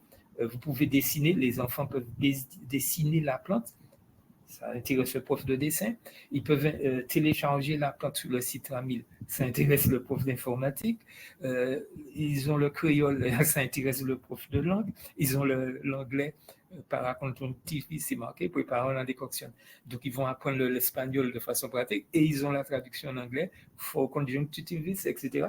Donc, on a ces 4 ou 5 sorties à la fois. Ça peut intéresser tous ces professeurs de collège. Donc, c'est le genre de choses que moi, je vois comme à la fois ludiques et pédagogiques qui permettent de... Et tous les usages qui sont là, bien entendu, ont été validés par le réseau Tramil. Donc, je parle bien des 250 chercheurs, donc, avec validation scientifique, avec la molécule de référence, etc., etc., etc. Donc, c'est le genre de petit exercice que je prône pour toutes les écoles de Martinique. Je crois qu'il y a peut-être un collège qui l'a fait. Je suis vraiment désolé de voir ça parce qu'on a, comme on dit dans le proverbe, nul n'est prophète dans son propre pays. Donc, j'ai été coordinateur pendant 10 ans. Je me suis occupé d'Haïti, de Nevis, etc. Et il y a eu très peu de faits en Martinique et je regrette beaucoup que ça se soit passé comme ça. Et je compte sur vous, si vous avez de la bonne volonté, sur le programme Erasmus, que sais-je, pour réanimer ça, réimplanter ça dans la vie de nos élèves. Il y a aussi les posters qui sont là. En Haïti, ils les ont traduits en créole, etc., en anglais, même chose. Et au fur et à mesure, là, c'est la File de Fort-de-France qui avait repris, donc ils ont ajouté leur logo. Le collège va ajouter son logo, etc. Dès qu'on ne change pas le contenu du texte, tout a été validé. Donc, ça donne des petits pictogrammes qui expliquent la façon d'utiliser. Vous allez dans l'aéroport de Panama City, qui est une grande ville, Panama, et vous avez des posters comme ça dans la sortie de l'aéroport. C'est pour vous montrer que c'est devenu banalisé, sauf chez nous. Et ça me désole un peu de voir que nous n'arrivons pas à faire des choses aussi simples. Voilà. Donc la balle est dans votre camp, voilà, en gros. Oui, merci, Monsieur Nossin. Donc, j'ai mis dans le lien de partage, dans la discussion, le drive, c'est un lien de partage où il y a tous les documents que vous avez cités à l'attention des enseignants, quels qu'ils soient. Alors, j'ai vu une main levée, je ne sais pas si elle est toujours levée, Madame Joseph, qui a levé la main. Est-ce qu'elle peut prendre la parole? Je ne sais pas. Alors, Madame Joseph, est-ce que vous avez la possibilité de vous exprimer? Peut-être écrire sur le chat, je ne sais pas très bien. Si vous avez du mal à prendre la parole, écrivez toujours sur le lien de discussion, on pourra faire la lecture. Bon, est-ce qu'il y a d'autres questions? Non, je baisse la main de Madame Joseph, puisque je n'ai pas de retour. Donc, n'hésitez pas à mettre sur le lien discussion publique. Voilà, d'autres questions peut-être? Bonsoir, vous m'entendez? Bonsoir. Oui, tout à fait. Madame Oui. Joseph, on vous entend. Oui, bonsoir à vous tous et à Monsieur Emmanuel Nossin également. Nous vous remercions pour cette présentation qui a été très synthétique et très, très compréhensif. Moi, je voudrais demander à Monsieur Nossin si les plantothèques sont aussi possibles dans les établissements du secondaire, c'est-à-dire les lycées. Et puis aussi vous demander à ceux qui ont organisé ce webinaire s'il est possible encore d'intégrer ce projet SOS Bouteille à la mer. Et est-ce qu'il est seulement réservé pour les collégiens ou il est accessible à toutes sortes d'établissements? Merci. Alors, je prends la réponse pour la partie technique pour le projet SOS Message in a Bottle. C'est un projet qui est bouclé puisque les 7 partenaires sont déjà identifiés. On est déjà presque à la fin du projet puisqu'il se termine en juin prochain. C'est un projet sur 2 ans. Donc, non, pour celui-ci, non, mais il y a peut-être possibilité de candidater sur un projet similaire d'éducation au développement durable au niveau international. On prendra contact avec vous et on verra ce qu'il est possible de faire. Je laisse la parole à Monsieur Nossin. Oui, bon, pour le moment, la seule plantothèque qu'on ait créée, c'est celle du séminaire au collège, si vous allez voir. Donc, les enfants, ils ont fait, pourtant, ils ont des cours en béton, mais ils ont fait des bacs en hauteur. Donc, ils ont mis du zèbre charpentier, de la toumo, etc. Et ils ont mis à hauteur d'enfants, donc ça leur permet de sarcler, de nettoyer, etc. Ils se bagarrent, vous nettoyez les plantes. Donc, et puis les étiquettes, etc. Ils ont fait ça à la main. Les petites mains des petits élèves, ils ont dessiné les petites plantes, etc. Donc, c'est très mignon. Et en même temps, ils ont l'information parce qu'ils ont accès au site, etc. Bon, mais ça, c'est une école. Quand je pense aux 34 pays, aux 34 villes de la Martinique, je me dis, il reste 33 villes et demie à faire parce qu'il y a une plantothèque à Fort-de-France. Je vous invite à aller voir. C'est l'écolieu de Tivoli. Vous allez voir le camembert. C'est après le jardin de Tivoli. Donc, c'est la seule plantothèque de Fort-de-France. Mais comme j'ai dit au maire de Fort-de-France, vu la configuration, les ravines et tout, les accès, ambulances, etc., il fallait au moins une cinquantaine de plantothèques dans tous les quartiers, en hauteur, bien entendu, pour préserver du tsunami. Il faudrait donc des plantothèques. La Dillon, il en faudrait une sur les hauteurs de la Dillon. Lorsque le tsunami arrive, toute la Dillon est sous l'eau. Donc, qu'est-ce qu'on va faire? Donc voilà, il faut qu'on soit déjà. C'est dès maintenant qu'il faut se préparer. Il ne faut pas attendre, comme dit le proverbe, c'est pas le sommeil en yeux ou pas en gérer le carbone. Donc, c'est dès maintenant qu'il nous faut faire notre lit et pas attendre qu'on ait le sommeil dans les yeux. Donc, c'est maintenant qu'il faut se préparer à ça. Et toutes les plantes, la trentaine de plantes dont je parle, c'était ce que je voulais montrer dans le diaporama, en fait. Soignent la grippe, la fièvre, les brûlures, les cassures, les foulures, etc., etc. Et ce sont des plantes qui sont validées scientifiquement pour leurs effets. Donc, c'est ça. Et puis après, une diarrhée, faire un sérum, qu'est-ce qu'on appelle un sérum, de l'eau salée avec une cuillerée d'eau sucrée, etc. Donc, toutes ces choses-là, ce sont des petites choses qu'on doit apprendre maintenant. Ce ne sont pas des choses qu'on peut improviser après la catastrophe. Voilà. On a oublié un petit peu on n'est pas les Cévennes, on n'est pas l'Islande, bien que l'Islande soit très volcanique, mais on est un territoire où on a déjà eu des tsunamis, des tremblements de terre, des destructions, et c'est toujours la même chose.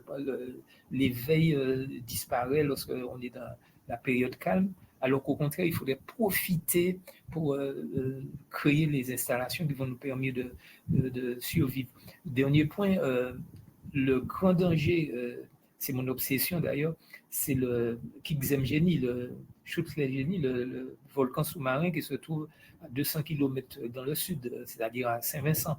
Je ne sais pas si vous êtes au courant de ça, mais il est déjà en train de bouillonner sous l'eau. Donc c'est juste une question d'eau chaude, d'eau froide, et la flamèche qui va créer un tsunami, et ça viendra par Fort-de-France. Ça arrive, on a prévu 6 ou 7 mètres, c'est-à-dire le balcon de la préfecture de Martinique.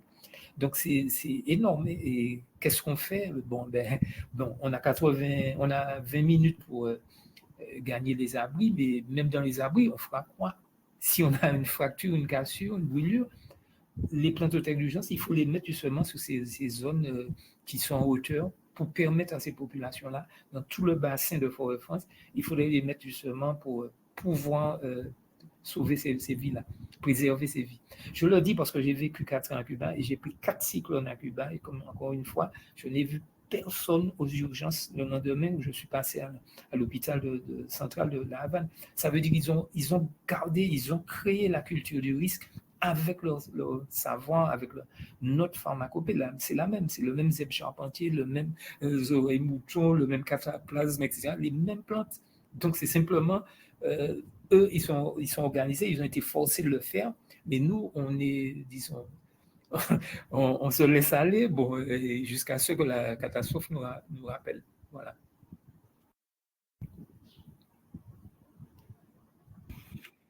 Bien, oui, c'est une excellente remarque. Excellente remarque. Donc, Monsieur Nossin, oui, faut savoir qu'au collège, nous, on a un plan d'évacuation en cas de tsunami et d'autres risques. Mais c'est vrai que ce que vous dites, les kits de survie Ouais. Voilà, il devrait aussi exister dans nos jardins, ceux qui ne seront pas inondés en cas de. Alors, ça peut être des cyclones, des tsunamis, des fortes pluies. Voilà, il y a énormément d'aléas climatiques donc des risques en Martinique, on le sait. Et la plupart des îles avec lesquelles on travaille, ils ont chacune. En Islande, par exemple, ils subissent 3000 séismes par an, des éruptions volcaniques. Alors, évidemment, c'est pas le même type de volcanisme qu'en Martinique. Il n'est pas explosif. Il est moins dangereux, mais il n'en est pas moins destructeur. Hein. Il y a des villes entières qui ont été rayées de la carte. Donc, on parle de résilience pour l'Islande. Madère, bon, c'est un volcan éteint, mais il y a quand même les aléas cycloniques. Et maintenant, ils subissent la sécheresse. Donc, c'est un peu à l'inverse, quoi. Les Canaries, il y a eu aussi un volcan sous-marin qui est sorti il n'y a pas très longtemps, il y a quelques années, qui a détruit, qui a vraiment impacté une île, La Gomera, me semble-t-il. Voilà, donc ils ont un plan de risque, de prévention des risques. On pourra s'en inspirer, et je rebondis sur Madame Joseph. Il ne faut pas hésiter, voilà, à contacter. Je ne sais pas si vous êtes dans un projet Erasmus ou si vous cherchez des partenaires, il ne faut pas hésiter, voilà, si vous êtes intéressé par les thématiques qu'on évoque, à contacter des partenaires et à monter un projet Erasmus. Bon, je ne vous cache pas qu'il y a beaucoup de travail, énormément de documents à remplir, pour ne pas dire de la paperasse. Mais ça en vaut la chandelle si vous avez des partenaires intéressants. Voilà, vous trouverez dans les liens du diaporama qui est en ligne. Vous trouverez les liens des partenaires. Voilà, la plupart, ils sont dans des écoles, quoi. Donc, c'est pas intéressant pour vous si vous êtes au lycée, mais n'hésitez pas à vous rapprocher aussi de la DRAREIC, Madame Dubois, qui est la directrice, qui pourra vous guider sur des projets à mener avec le lycée. Donc voilà, donc n'hésitez pas. Et voilà, pour revenir à ce que disait Monsieur Nossin, voilà, l'idée que tout un chacun, on est chez soi, même quelques plantes qui peuvent nous servir. Voilà, c'est le minimum. C'est un peu comme le kit de survie. Évidemment, quand il y aura une catastrophe importante, on tiendra quelques jours avec ça, et puis il faudra bien. Voilà. Mais c'est vrai que bon, il y a cette idée des friches, tout ce qui est friches agricoles, les jardins créoles qui étaient entretenus par nos grands-parents. Qu'est-ce qu'on en fait? Parce que bon, la nouvelle génération, bon. On est peut-être moins enclin à s'occuper d'un jardin créole, et c'est une question qui se pose, quoi. Comment remettre au goût du jour le jardin créole? Bon, il y a des influenceurs sur Facebook ou TikTok, voilà, qui se lancent un peu, qui lancent la mode, mais bon, on ne peut pas dire que bon, Monsieur Gilles, c'est pas Monsieur Gilles, merci. Nous approchons de la fin de notre rendez-vous. Je voudrais redonner la parole aux élèves via la conclusion de notre petite vidéo qui va venir répondre à Monsieur Nossin et à l'importance de la phytothérapie. Et nous avons encore 2 petites diapos après afin de conclure notre séance, puisque nous avions programmé la séance jusqu'à environ encore 10 minutes. Donc là, j'ai une petite vidéo de 3 minutes à vous partager, et ensuite on conclut. À tout de suite.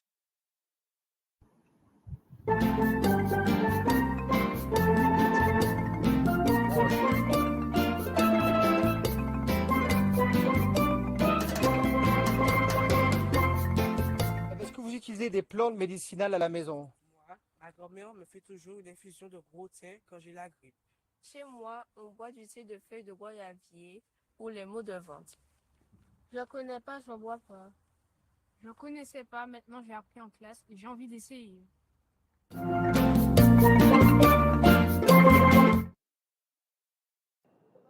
Mamie, pourquoi tu utilises la menthe pour la toux? Parce qu'en fait, ça soulage la gorge et ça aide à mieux respirer. Regarde. Alors, je rajoute, pour faire l'infusion, je rajoute de l'eau chaude et les feuilles de menthe. On met les feuilles dans l'eau chaude et on laisse infuser quelques minutes. En fait, ça sent bon. Je vais en faire quand je serai malade.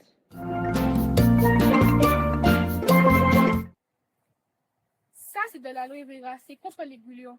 Ah, mais c'est cool d'apprendre ça en vrai. Ouais, c'est cool d'apprendre ça. Ouais, je vais demander à ma grand-mère. Entre découverte et héritage, les élèves posent un nouveau regard sur les rimets rasiers, une tradition vivante qu'ils réapprennent à écouter, à comprendre et peut-être à transmettre. Ils portent en eux l'espoir d'une santé plus respectueuse du corps et de la nature, enracinée dans notre culture et tournée vers l'avenir.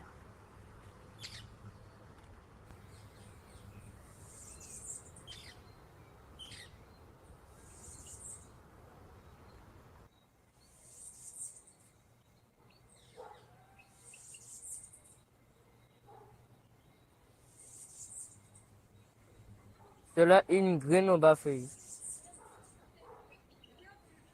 Cette plante est utilisée. Elle sert à traiter les affections du foie, de l'estomac, de la rate, des reins et des organes génitaux.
Excusez-moi, j'avais oublié d'activer mon micro. Voilà nos élèves qui ont conclu sur les traditions et l'usage des plantes médicinales. Et voilà, notre séminaire, webinaire se termine. On espère que vous pourrez répondre à notre questionnaire de satisfaction.